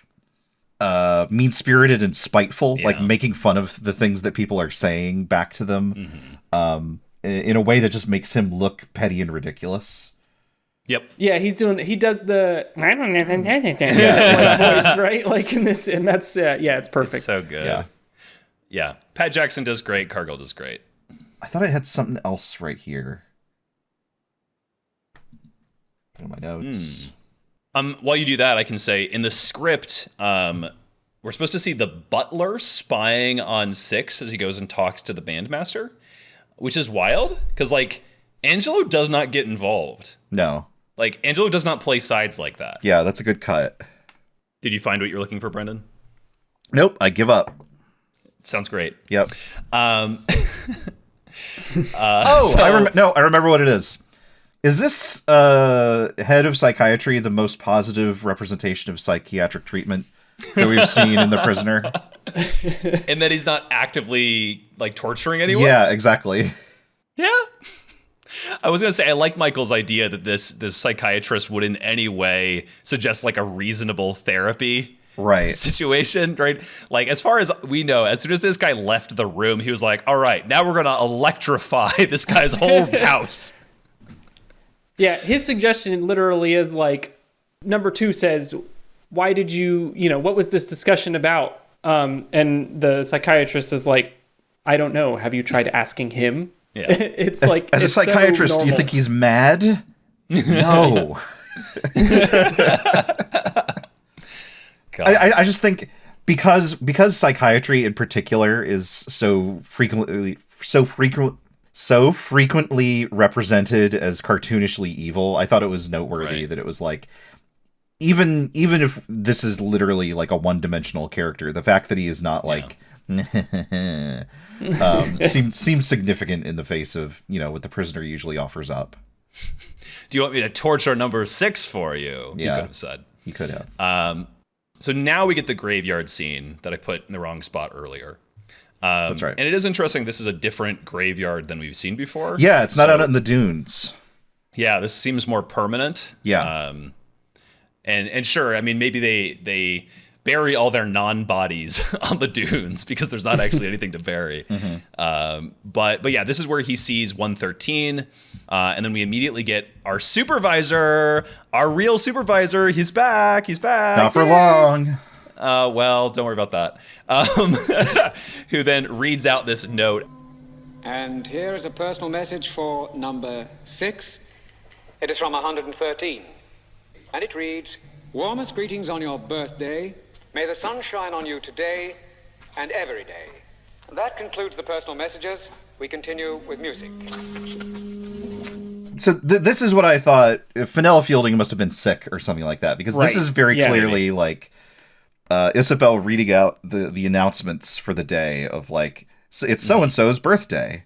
It's 2 days until the big fishing festival. It's so sad that they've relegated my beloved supervisor, who calls Orange Alert, right? Yeah. Like, he's got an important job, and he's doing warmest greetings on your birthday duty. Right. Like, I understand that it's so he can get yelled at, but I was just like, oh man, this is your job? That's pretty sad. I think it's even better if you assume, or if you do the lifting to think like he's filling in, which means that this wasn't his job to begin with, and so he's getting fired for something that was not his job. Just to say it explicitly, right? We're talking about Peter Swanwick, number 28, right? The sort of iconic supervisor of the series, the sort of bald head and stuff. Yes, I would love that. I was bringing this up Okay, so let's fully do this, right? Yes. So like number 26 reads out this message supposedly from number 113, who's dead, wishing number 6 a very happy birthday. Number 2 immediately then goes through his files. It's the files that we've seen the number 2's referring to on number 6 before, and goes, it's not his birthday, and then rushes out. Number 14's in his little armchair, and he says, come on, brother, we're gonna go. No, he wouldn't call him brother. He says, come on, sweet cheeks, we're gonna go. And they go on down to Town Hall and the Observatory Zone. And then he basically fires him immediately, right? Yeah. And Brennan posted this photo of number 26, just the saddest lost little puppy dog face. There's so good. There's something in the message, which of course was planted by number 6, that is like, may your skies always be sunny, or something like that. Yeah. Which is just vague enough to be like, is that a coded message of some kind? Which of course is what sets off number 2. He says, you're fired, points at a random person, you're in charge. Yep. Don't let this happen again. So he points at Derek Aylward, number 60. Who was known as John Wesley. He played as John Wesley, the founder of the Methodists, in a biopic of the same name. Oh, okay. And then in his 50s, started starring in pornographic films, which I just thought was like, all right, buddy, sure, you know what? Do it. You're happy, chase your bliss. I mean, everyone's got to work. Everybody's got to work, except for number 6, who doesn't have to work. He does not have to work. I also love when they go rushing over to fire the supervisor. Number 14 is like, he's like sleeping in the chair. He's very like, oh, I wonder when he'll need me. And he like snaps to attention when the door opens, right? But he's very displaced. Like, he won't show me what's on these secret papers. Like, I thought we had, this like connection, but like he's icing me out entirely. He's like so sad. He's so sad. But he gets a chance to redeem himself right after this. So that's Is he redeeming himself? He immediately is like, so they come back after they fire poor Patrick Swanwick. And he's like, let me kill number 6 for you. He is. He's literally like, look, this guy's getting you, and you need to let me get him. I'll make it so that your bosses don't realize what happened, so you won't get in trouble. He says, every day he's a bigger threat to you personally. That's right. Not every day he's a bigger threat to you. Let me deal with him, but like you personally. Yeah. And he's got like such like, I want to get this guy for you. Mm-hmm. Yeah. They'll never connect. They'll never connect you with it. And that line is funny to me because it's like, are you sure about that? Like, if you get him, like, they're not gonna. Let's see, who does number 14 You told know? your boyfriend to do this, right? Like. And you did it in your office that we can listen to you. Right. Yeah. Right. Yeah. Exactly. God. Yeah. It's bad. It's bad. I do not think this is redeeming. This is the most like, oh please, I need you to love me. Please love me. Yes. Yeah. I'll kill anyone you guy want. You don't like. I'll do anything. God, it's so sad. Anyway, I'm pretty sure there's a Patricia Highsmith novel that goes that way. Yeah. They walk out the door and 6 walks in. Of course. And immediately Gaslight King starts going, you called me here. Yeah. Sounded like you. Yeah. I don't know. Yeah, maybe there's someone out there pretending to be you. Yeah, if you only had some sort of oscilloscope to tell who was talking. Which you never have, of course. Yeah, of course not. And then 14 and 6 have a very charged conversation. And then they play Kosho. Kosho. We finally got here, everybody. Brennan, we've been talking about it on and off in every episode. That most mystical of all sports, Kosho. Would either of you like to describe how a game of Kosho goes? Michael, please. Oh, sure. Yeah. So yeah, Kosho is played. It's kind of like a ring out game, right? Yeah, like a sumo wrestling type game. And there's, it's also vaguely Orientalist because there's always some sort of, Japanese traditional instrument music playing when somebody is playing it. But how it works is there's two trampolines in the center. There's a pool of water, and then around the trampolines there's like a ledge, but the ledge is at an angle. And so you wear a like a red vinyl overcoat and one of those like very bulbous motorcycle helmets. I think it's explicitly a football helmet. Oh, it's a football helmet. Okay, yeah. And it's so you're bouncing on these trampolines and you're bouncing and jumping up to the railing and running around, and the aim is to grab your opponent and dunk them in the water in the middle. Yeah. Thank you. It's awful. Now, again, if you've never watched, or if this is your first time watching, you might have expected that kind of explanation to happen in the episode. It does not happen. Now, there are reasons for this, and one is that we should have like a sound effect or something like that, where it's like timelines shenanigans. Yeah. Which is that Kosho gets introduced in an episode that we have not watched yet, because it was made earlier and gets broadcast later.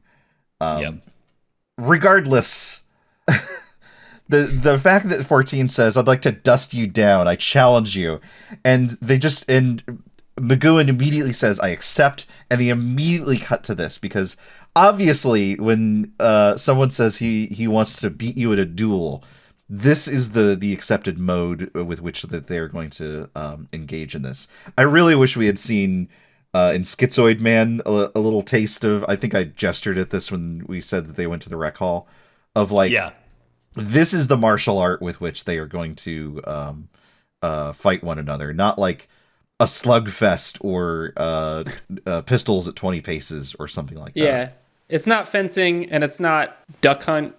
It is not. What they play. It's not even arm wrestling, right? Right, yeah. They just immediately launch into it as if you know what it is and are going to accept that this is what it is that they are doing. What is the other episode that Kosho is on? Because I do feel like I've watched... It's Your Funeral. Okay. Yeah. He's also wearing... I'm looking at pictures of Kosho. He's wearing two different types of glove. Yep. And I think he's wearing high tops, like high top sneakers. Yeah, probably. Yeah. It reminds me of nothing more than like Ambu Jitsu from Star Trek The Next Generation. Another sort of like weird, vaguely Orientalist sport that Riker and his dad play. Except this one's playing for keeps. Because 14's trying to kill him in a Kosho match. It's really silly. Yeah. It's the worst bit of this episode. I don't know about that, but like I'd rather have this than the oscilloscope. Yeah, I think this needs more framing, but I don't think it being here is, it's deeply like problematic. But I like the idea that this thing exists and that they decide, you know what, this is how we're going to do things. Kosho is like one of those weird prisoner things. Yeah, that you're just like, this is like a thing that exists in their world. Yeah, exactly. And I wish. Sorry, I keep looking at it. I keep looking at these people doing it. It's so weird. It's so silly. Yeah. I don't know. Each to their own. I like the oscilloscope scheme, at least in part, because it's like increasingly number 2 is losing it. Right. I appreciate that. I think it goes on too long. Yeah. I think the Kosho game goes on too long. No way. I get it's it. Exactly long enough. Big Kosho head over here. Yeah, it's like a minute long. It's too long. As soon as they do the first bounce, I get it. Let's move on. Anyway, we immediately go from 14's angry face after he's made to bow, because of course you bow after a Kosho game. Yeah, of course. What are you talking about? To be clear, it seems like the attempted murder is only interrupted because other people walk in and they want to play Kosho too. Yeah. Yeah. This is like when you're trying to kill somebody in a pickleball match and somebody else comes in because they have the court next. It's so annoying. Very good. Anyway, so 6, we immediately jump cut to just him wandering around again. Sorry, no. I have one more thing to say about Kosho. Okay, I was trying to get us off Kosho. No, this is from Kosho, the prisoner's mostly fictional martial art on medium.com. Seems like it's by Sarah Kerchak. There's a bunch here. I'll leave most of it to you, except for this choice paragraph. It seems like it's regularly staged at prisoner-themed events where people will compete. There is an online league. Kosho's lack of popularity in the real world appears to be an issue of safety and logistics. Although the art was clearly intended for pure amusement in the context of the show, sport does have a clear outcome and a logical enough strategy to reach that point. It's essentially mixed martial arts on trampolines that substitutes submissions and knockouts with a dunk tank.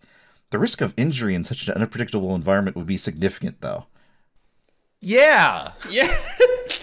I don't know. I'd do it at least once. Oh my God. I do feel like, if I was gonna go to like a festival or something, Sure. like a where they have like the jousting at Renaissance fairs or whatever, I would expect to see like the Kosho reenactors. Or if I went to an amateur wrestling league, I could see having a Kosho match. Sure. That would be in a steel cage.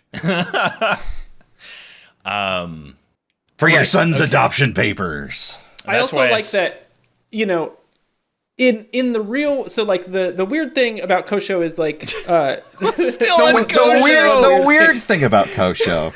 Audience, help me! Audience, save me! We're in it now. The railing only goes around three sides of it. Right. I feel like if it were a real sport, it would. But that's like for the magic of television, they got to remove one of the sides so that you can get a good view of what's going on. Right. But I think it should. I think it should actually be. I think it should be. The railing should be around all four sides. Right. They should have filmed it from the top. They should have mounted the camera. Yeah. Make it completely impossible to tell who's who. There's a real Ultimate Ninja Warrior kind of flavor to Kosho. There is. Yeah, it is like that. Yeah. Ugh. That's a bad miss. Matthew, you got anything else to say about Kosho? No! Okay. So once we finally escaped Kosho, we jump to 6. He's wandering around. He spots some pigeons, and he has another devilish idea. He goes back to the shopkeep, saying he's not going to eat a pigeon. Brendan mimed eating a pigeon. I got to tell number 2 right away. What do you mean he ate a pigeon? What could it mean? Why did he do that? He's undermining my authority. And number 2 just starts eating pigeons as if it's going to empower him instead. He starts putting up signs and saying, a healthy pigeon for a healthy mind. Or better yet, he starts putting up signs that say, no pigeons. I don't want any pigeons in the village. Oh my God. Shoot them all with lasers. But just at the lowest setting. Anyway. He goes into the shop. He's asked for all the material he's going to need to put a message on the leg of a pigeon. In addition, he spots some clocks and immediately comes up with part 2 of his plan. Yep. Or part 1, depending on how you're ordering this. He asked for a specific clock. It's the one that has like a big, storage area in it, basically, which he's going to use for pigeon catching. But this shopkeep doesn't know that. So the shopkeep immediately reaches out to 2 and says, wouldn't you know it? He came back and he did something weird again, boss. He listened to all 6. He listened to all 6 of my cuckoo clocks. He's so hurt that he didn't number 6 didn't pick the cuckoo clock. He's like, that's not all. Yeah. He didn't want the one that I picked. I'm here doing my job, recommending these clocks to people, and he doesn't even want the one that I think is best for him. I guess that's weird in the real world. In the village, where it's like I tell you to do something and you do it, I sort of see it. Right. Yeah. we see him recording or reporting this to 2. And they're watching 6 for a bit on the cameras, and then they just kind of they must stop watching him for some reason, because he very clearly is eating a sand. Oh no, I know why. Right, the sequencing here makes more sense, right? Because what happens is he uses the bomb threat, aka just putting a clock by number 2's door, to distract them so he can catch a bird. Exactly. This sandwich looks like the least appetizing sandwich I've ever seen in my life. It's British. What are you gonna do? Apologize. They haven't It's invented like 2 flavor. slices of bologna between white bread with like no dressing, no vegetables. Yeah, it's Actually, you know what? I would crush a bologna sandwich right now. I've changed my mind. all that kosho has got you tuckered out. Yeah, this is bizarre, right? They watch him put this clock down and just immediately are like, it's a bomb. It's got to be a bomb. What else could it be? It's gotta be a bomb. Yeah. There's nothing else. You know how we just got it from our shop where we control everything that goes in? Anyway, it's a bomb. It's good. You know what? I'm at the stage of this episode where I like that level of escalation. I think I'm super into it. And I think you need the oscilloscope to get us there, right? Because otherwise it feels like there'd be a missing step. Sure, right? sure. The Bong Squad I also quite like. They bring in this like whole pail of like dirt or sand or something. They like put the bomb, quote unquote, clock in it. They go into like a completely padded room in which they like take apart the cuckoo plug. It's a room made of sandbags to like suppress the explosion, which I thought was good. Yeah. The technician is having a great time being like, "Oh, this is how these things work." His whole like wordless manner of showing number 2 of like this is not a bomb is very good. He's not credited. Oh, he does such a good job. I have no idea who he is. I really wish I knew. But like that detail of like, here is a professional who is like demonstrating to the person who holds the power of life and death here in the village how ridiculous this is such a good escalation of like, it's awesome. Yeah. Anyway, he's like the laboratory person, the psychiatrist, the band shell leader. Yeah. They're all, this episode is like, what if you had a really terrible boss? Yeah. And you like know he's on his way out. There's like 2 dueling VPs at your company. They're just like duking it out, and you're just here for the ride, and you're just being like, I'm just going to do my job to the best of my ability. Yep. They are not going to take me down with them. Yeah. But yeah, he's got the level of like sort of contempt that he has for number 2 is really you good. called me down here for this. Are you serious? Yeah. Like I'm a professional.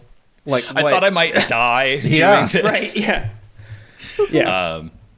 Number 6 anyway. takes the box. He puts a note on the pigeon. He sends it out. Yep. But they spot the pigeon. Which he wanted them to do. Yeah. What do they do to this pigeon? It's so good. It's one of the best sequences in this episode. The reveal that the flagpole at the top of it has a secret laser. That's already really good. Yeah. But then they're like, okay, we're going to shoot down a pigeon, a thing that is normal to want to do and possible to achieve. Sure. Why not? With our laser, obviously. Which, by the way, they have the pigeon on radar. That's not how radar Yeah, works. they're tracking it. How do they, that's super science to me. Is super science good? When I see the oscilloscope, no, maybe super science is kind of corny. But when I see, they're tracking a tiny object on radar, and they're going to hit it with a pinpoint accurate laser. Yeah, I know it. And it has different settings, right? So there's red, orange, and yellow settings of this laser, right? Yeah. Minimum beam, and they bring down the pigeon. Such that it's still alive when they get it. Wild that they can do this. Yeah. And assumably, they could just be shooting anybody with this laser at any time. Yeah. We've seen it be gestured that people get disintegrated, right? Yes. You need a body to have a funeral. That's right. Says That's the right. Yeah. So maybe, he just got hit with the red beam flagpole laser. Maybe so, yeah. They get this message. What do they do with the coded message? Well, obviously they got to take it to a computer. Obviously, they just put it into the dead computer that they use for breaking messages. Yeah, not the general, though. Don't worry, that one's gone. No, that one's gone. We don't have that anymore. No one loves this computer. This is Susan Shears, who is credited as female code expert, which, all right. It's not wrong. It's not wrong, but anyway. It does sound like what a Ferengi would call a code expert. Yes. Goes down to engineering. I see you have a female code expert. So That's not profitable at all. I don't know anything about Star Trek. No, you got it. That's all of Star Trek. Great. So she didn't act much, but she was the wife of Jean-Claude Van Damme's character in Bloodsport 1988, which I just thought was funny. Cool. So she delivers the message, which is basically there's going to be another message. Yep. We then get number 6 going to do the other message. There's a bunch of tracking shots right through the village, which there's some lovely bits of just like showing off village architecture here to show him like getting onto the beach. And then, they've got all hands on deck to capture this message. Right. And what I think is so good, right, is all the other messages that 6 has sent out have been things that could be kept fairly private. Right. 2's actually been very clever to like not let anybody else see, right, what the messages are. Yeah, right? in a way, this is almost like I'm sorry, I completely interrupted you, but this is like building up please. to the thing that I was gesturing at earlier of like, oh, the Emperor has no clothes because he has brought everyone in order to make sure he gets this thing, which is going to be the opportunity to demonstrate how ridiculous he is. Exactly. And like this is clearly at least on some level intentional by 6, right? Because all the other he's been like increasing in intensity of like how public the messages are. Right. To the point where he's now just on the beach, right, signaling to no one, right? And they've got 1 million cameras on him. And they're desperate to figure out who he's signaling to, where they are. He thinks it might be a plane, no ship, might be a submarine, right? I think this is the chattiest we've ever seen the observers, like, in the control room. We get a Bill Risley here as the control room operator who sort of has to read out this message to number 6, which is really good. Either of you remember the message? It's such a complicated code. Patty cake, baker's man. Bake me a cake as fast as you can. Number 2 rushes it back to the code expert, and he gets out exactly what he put in. Yep. At no point, though, does he go, well, this is ridiculous, because he's too bought in. Yeah. He's read Tinker Tailor. Yeah. He says there's got to be a new code. Yeah. We don't have this code. Yeah. That's all. The computer's not programmed right. Yeah, I'm always yelling that at my computers. You're not programmed right. When I talk to my female code experts. Gross. Anyway, then we get 6 going, okay, that's not enough. I'm not satisfied yet.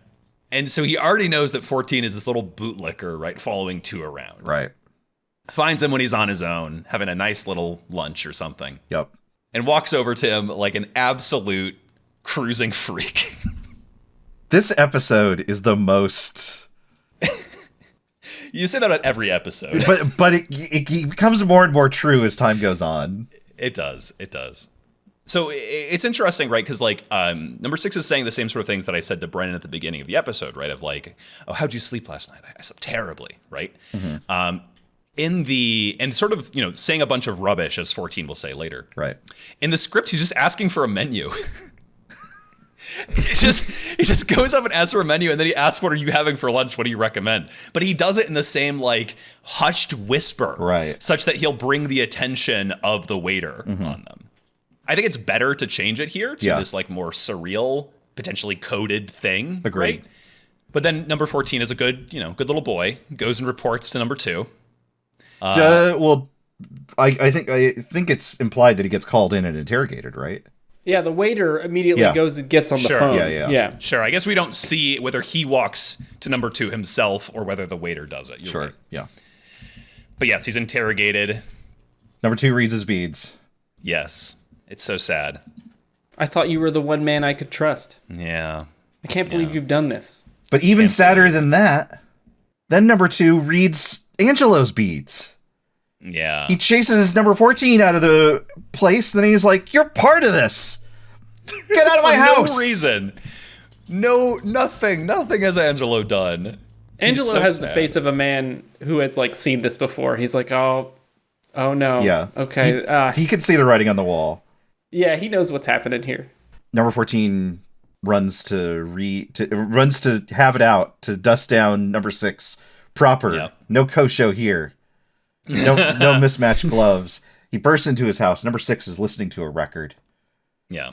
And what happens next is, I would dare to say, maybe one of the best fight scenes in The Prisoner so far. Yeah. They absolutely trash this apartment. Yeah. It is some real ruckus. So number 6 is listening to this music, which continues through the whole scene until number 14 dies, which is just beautiful. Right. And the music is this like lovely little classical bit. I would suspect it's also from Le Tizienne because just everything has been, right? But I didn't look it up. You know, number 14 yells at him, "Get up!" And number 6 is just, again, no selling. Number 14 says, "You put the poison in him." Right? Blame. This whole episode is about blaming other people. Though he is right in this case. And then they have this fight. And I think that typically, you know, this fight is not massively different in terms of like the fight choreography. It's still a lot of like big pushes, big kicks, and then big reactions to those things. A lot of cuts at the moment where an impact would happen. But I think part of why it works so well here, despite them, in addition to them destroying the apartment, is because the music actually fits with this style of movement so well, right? It's more like a choreographed, like ballet almost movement, right? It's all big flowing movements that are happening here. It's a really lovely scene. I think there's that. I think there's also the like weight of it that we don't often get. Like very often when a fight is happening, it is happening because there are a bunch of Waldos and number 6 needs to get past them, or they are doing something that will interrupt his plan or something like that.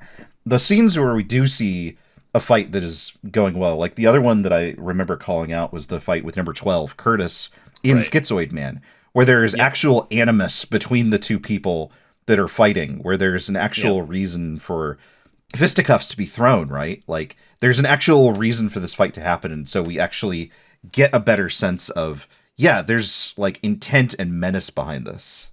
Yeah, it's a really good fight. And number 6, you mentioned it, first confirmed kill last time, maybe. But Brennan, we got there. He throws him out a window. Throws him out a window to his death. Number 14 is annihilated. Yeah. The visual medium cannot depict what has happened to him after he goes out that window. Absolutely not. He's just like, that's it. He's gone. He's gone. It's great. Yeah. I mean, we have seen what's outside that window in other episodes. He's on the 2nd floor. So, yeah, he totally could survive. But he went out that window pretty fast and not super safely. So I'm doubtful. If I had been making this, you know, I keep introducing ways that I know better than Patrick McGowan. Yeah. I mean, you do, obviously. If I were going to fix this, I would have Patrick McGowan look out and have number 14 posed on the ground in the same way that we saw 73 at the start of the episode. That would be good. Yeah, with his like jacket covering his head and everything. Yeah. Yeah, that would have been good. But unfortunately, the director did not think to do that. Probably something about not wanting us to see, like, draw illusions between these two characters, even though they are sort of both driven by love to destruction. Okay, here's a big question. Does John Drake ever kill anyone on Danger Man? Yes. Okay. Yeah. Okay. Like pretty explicitly. Sure. Either through inaction or action. Okay. There's a bit where he like blows up a house that like people are still in. That rules. Yeah. Anyway. Okay. So we get to this bit, and then we cut to poor Angelo packing his bag. He'll be back soon. Oh yeah, obviously. I mean, so will. Oh, sorry, I shouldn't. Never mind. I didn't say anything. I'm trying to be very careful about who I say shows up in the future and who doesn't. Anyway, I assumed you were talking about the supervisor who just got fired. Yes. Yeah. He'll be back too. Yeah. Which is not a massive, secret. Sure. So then we get to what might be my favorite scene in the episode. Number 2, alone, cradling the bike that's in the number 2's office, right? The penny farthing. Right. As if it's like a teddy bear. Like he's grabbing onto this for dear life, right? And 6 walks in and says, "I thought you could use some company." And really, like, number two is obviously he's doing all these these claims. He's just saying it explicitly, right? He's just tweeting it out. He's saying, you're D6, you work for XO4. 6 is doing a lot of no-selling of this. Mm-hmm. And then 6 just walks him through it. He says, hey, if that was true and you were loyal, what would have been the correct response? And 2 realizes it. We see Cargill realizing the situation. Goes, no. And 6, and 2 says, don't tell them, basically. And 6 replies, I'm not going to. You are. And 2 grabs the red phone. No. And reports. 6 picks up the red phone and hands it to him. Oh, and hands it to him, yes. Goes and sits down in the chair. Still, keeping his posture for this bit. He says that he's, here to report a failure in command, that number 2 needs to replace. Yes, this is number 2 speaking. And then he can't hold it back anymore. And he just starts breaking down and leaning into the side of his chair. And the episode ends. It's real good. It's masterful. Patrick Cargill completely believably having a breakdown, right? Mm-hmm. We've had a lot of overacting in this show. Particularly from the actresses who get directed poorly, right? Sure. A lot of, oh no, how could this be? Even in this episode, right? 73 isn't around long enough for us to really get a sense of this, but she still has a bit of this to her. A bit, right? Yeah. But it's such a natural, believable thing of this guy trying his best to put on a brave face and it just breaking. Yeah, I like that final shot of him where he just so he's in the chair and it's close up and he's reporting himself and then he kind of has the breakdown and kind of turns away. Yes. And then there's a shot that's further away and his you can see him sort of in the chair, but his head is fully concealed by the shadow of the circle chair. And he's just it's just he looks so broken and frail and just kind of curled up, as you can only assume, the voice on the other end is just, what? What is happening? Are you okay? So that just happened. That. Yeah, right. Yeah, that just happened. So yeah, it's good. Yeah, I wonder. I wonder if the voice on the other end is just we expected. They're watching this whole scene. They are. Yeah. Which means they can hear everything that they're saying, right? Yeah, he didn't even need to call. But more so here's a question. They've seen, let's take all that as true. Let's suppose. Okay. They've seen the situation with number 2. And they've seen how he has made a mess of things. Mm-hmm. But they're also watching number 6 here, right? Mm-hmm. Does number 6 say anything in particular that stood out to you in this scene? I'd have to go back. Let's see. He comes in and he says, I'm here to talk. It seems like you don't have any friends. Yep. And number 2 says, I know who you are. Yep. And number 6 says simply, I'm number 6. True. I hadn't thought about that. Number 6 very rarely ever says, I am number 6. Mm-hmm. Obviously, we've gestured in previous episodes of the show that this is a show that features a lot of episodes where he tries to escape, and past a certain point, he does not anymore. This is an episode where he does not try to escape anymore, but more than that, he identifies himself as number 6. In a moment where he is... And this is before he is putting on the ruse of what if I was D6? This is him laying it out as it is.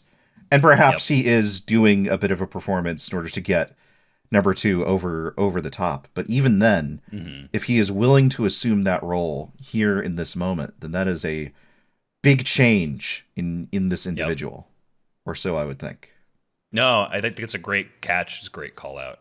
Even in Many Happy Returns, he couldn't stop himself from writing a question mark after number 6. Right. Even assuming that either no one was going to read this or the village was already reading this or the shopkeeper would read it later. Right.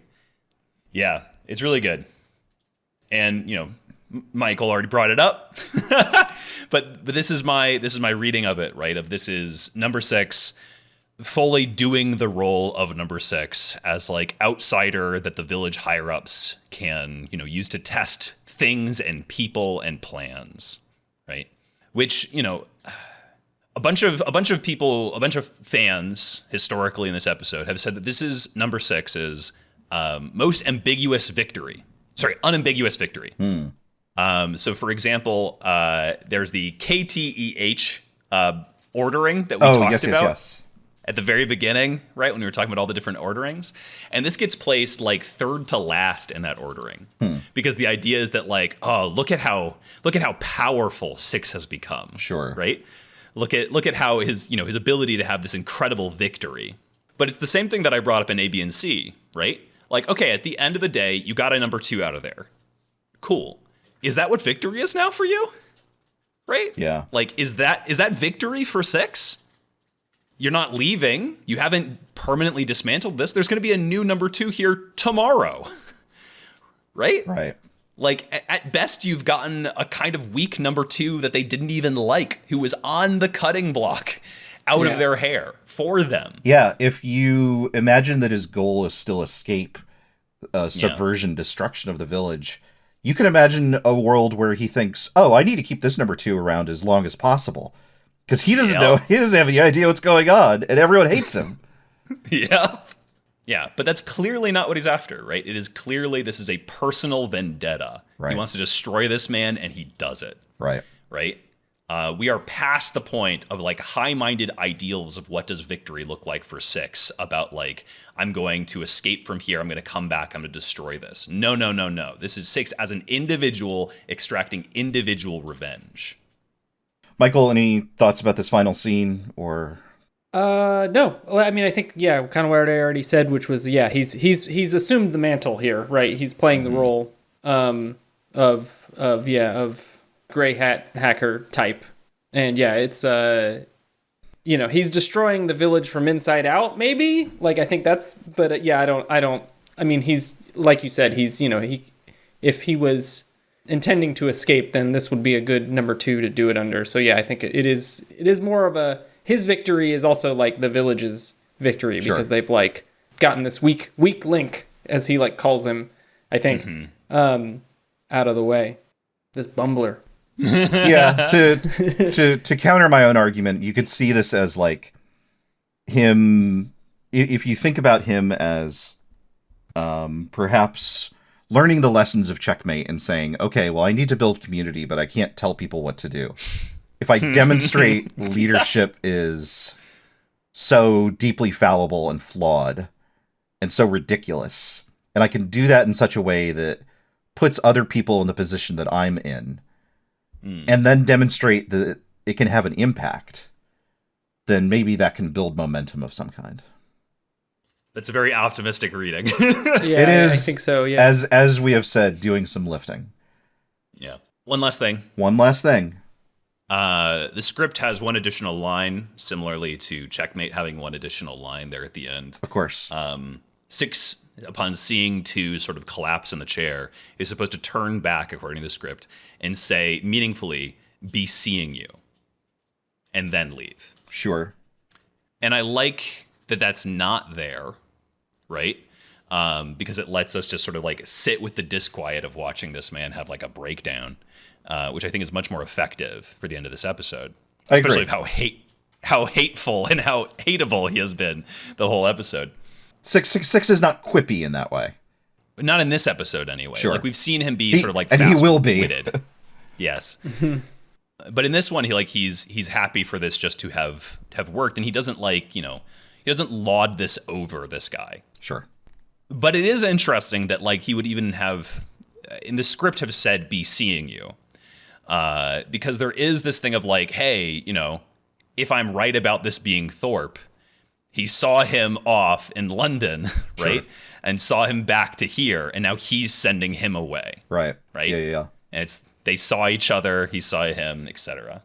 Anyway, just wanted to squeeze that little last script note in the end then. For sure. With that, I think it is time for number 1 with a bullet. Your shining light, your standout performance, prop, moment, scene, something from Hammer into Anvil that stood out apart, above and beyond the rest? Matthew, let's start with you.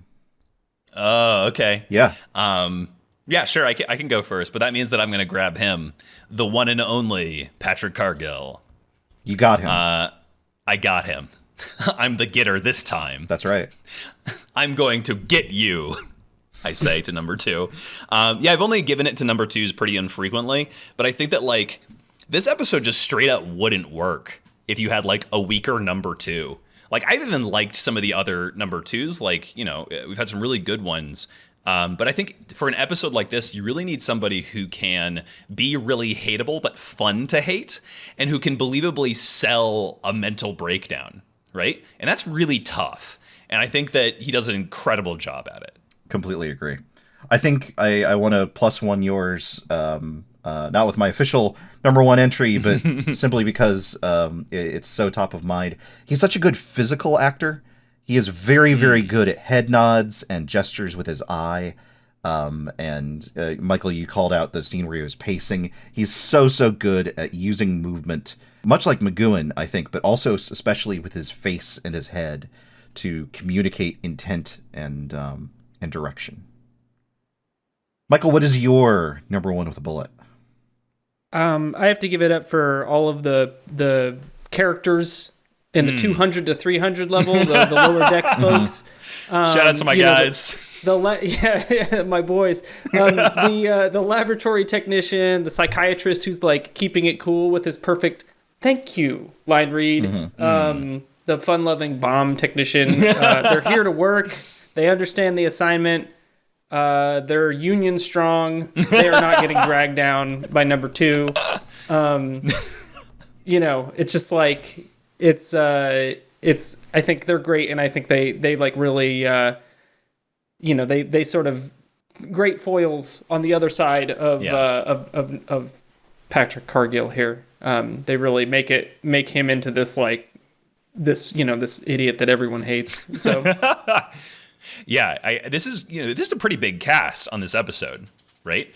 But I think that the ensemble cast, really works well here because this is, a story of like a structural collapse. And you're totally right, Michael. They all play off Patrick Cargill's 2 really nicely. Mm-hmm.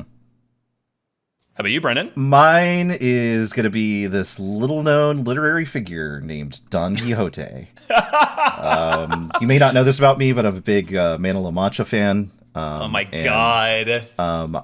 There's so much, I called it out at the top, there's so much culture throughout this script that I think it does such a good job of informing and coloring the episode without requiring you to know the references in order to get what the episode is doing. The Woman of Arles, the Goethe quote, the bit here from Quixote, all of it is texture that really adds, but it is not load-bearing texture, right? It is not like it is. I don't need to have read Faust in order to understand this episode of The Prisoner. It is simply there to help inform what is going on, and it all really works. And that particular excerpt from Quixote, I think, is a great example of that. I completely agree. I think that it adds a really nice texture to the episode, and if you are familiar with these things, right, like it just enriches the viewing experience. Absolutely. I feel pretty enriched. Let's find out if everyone else does as we rate this show. I really like this episode. I think it's good. I think it's got some things that I would touch up, but overall, real good watching experience. I'm going to give this one 80 out of 100 cuckoo clocks. Nice. Michael, how about you? Also, I think it's a good episode. It's not my favorite episode, but it is a really good one. So I'm going to give it XO4 out of D6. Excellent. Good. Love a dice roll. Yeah. I also really like this episode. I don't think it's a perfect episode. Kosho's in it. But everybody makes mistakes. Oh, I got to bump mine up. I forgot about Kosho. Can I go up? Yeah, please. I forgot Kosho was in it. XO5 out of D6 this time. Can I say, can I admit a flaw in my person? Is that when I hear XO5, what that conjures, like, obviously that's like involved in like spycraft stuff, like Sure. but what it calls to mind is the council in SCP Oh, wiki. sure, Yeah, sure. like that's Yeah. what jumps to mind for me, is like redacted horrible things that regenerate constantly or will kill you if you stop looking at them, that kind of thing. Yeah. Sorry, I'm sure everyone. somebody somewhere has a great overarching theory of the prisoner is within the SCP universe or something. If only. Yeah, Patrick McGowan actually came up with Secure, Contain, Protect. People didn't know this. They thought it was, what was it, Something Awful Forums or something? I don't think we can prove McGowan wasn't on the Something Awful forums doing Photoshop Fridays. True. I think he came up with Slender Man. This is nothing. Anyway. I bet there's an SCP entry for Rover. There has to be. Somebody has done that, you know? That'd be good. That'd be good. Reader, if you're listening, that's your assignment. Go find it and write in and tell us what it is. Yeah, so as I was saying, I think this is basically a perfect episode, except for some mistakes. Just like Patrick McGowan making a mistake in the episode when he reads out the quote and he misses a word. That's true. But thankfully, our shopkeep girl can count all 9 words. But because of that, I'm going to give this 8 out of 9 words from a Don Quixote quote. Good. Love to see it. Yeah. Michael, thank you so much for joining us. Thank you for having me. Yeah, it was super fun. Yeah. Yeah. Is there anything you'd like to plug? No. That's beautiful. I love that. You just did. There was a really. Can I plug something for you? Is that acceptable? Sure. Yeah. I liked your like post-mortem for your Wolves on the Coast, like co-GM'd massive game that was on the Range Touch Network series of podcasts, right? Yeah, that's right. That's thank you. Yeah, so this was like a game that Brendan played in. And yeah, if you go to, I think it's patreon.com/rangetouch, it's a public facing episode where we talk about this large West Marches role-playing game that we ran for a while. Yeah, it sounded super cool. As somebody who was like hearing about it through secondary means, right? It was cool to actually get the like, okay, what was the heck was happening in there? You know what? Yep. I'm going to plug for something for Michael too.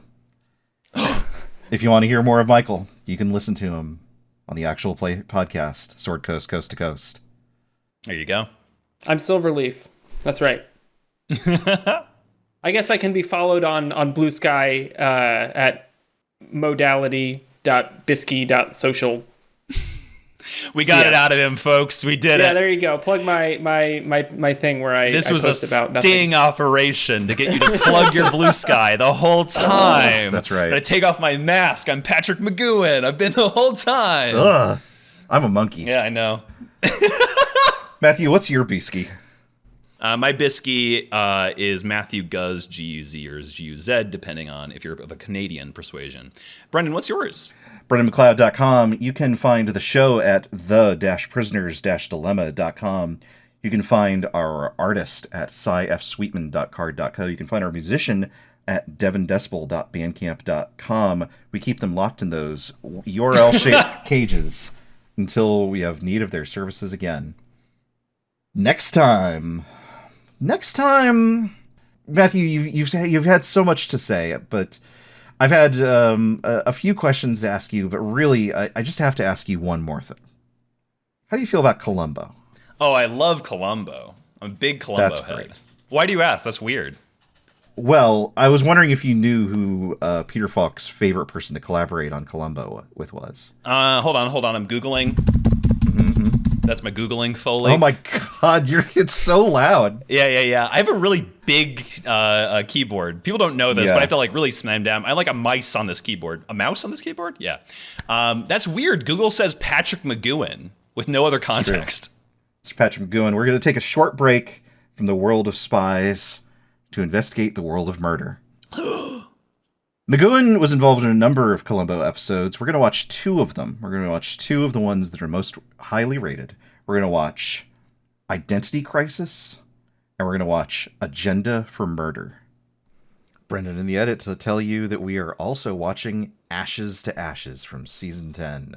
So if you want to watch along, that's Identity Crisis from Season 5, Agenda for Murder from Season 9, and Ashes to Ashes from Season 10. I'm looking forward to it, as I have never seen Columbo. Brendan, thank goodness. Thank goodness we did this podcast so we could make you watch Columbo. Yeah, that was the honeypot the entire time. It's true. That was the honeypot the entire time? Get it together, Brendan. We can just move past it. They won't notice. That's right. Matthew, I'll be seeing you. Not if I see you first.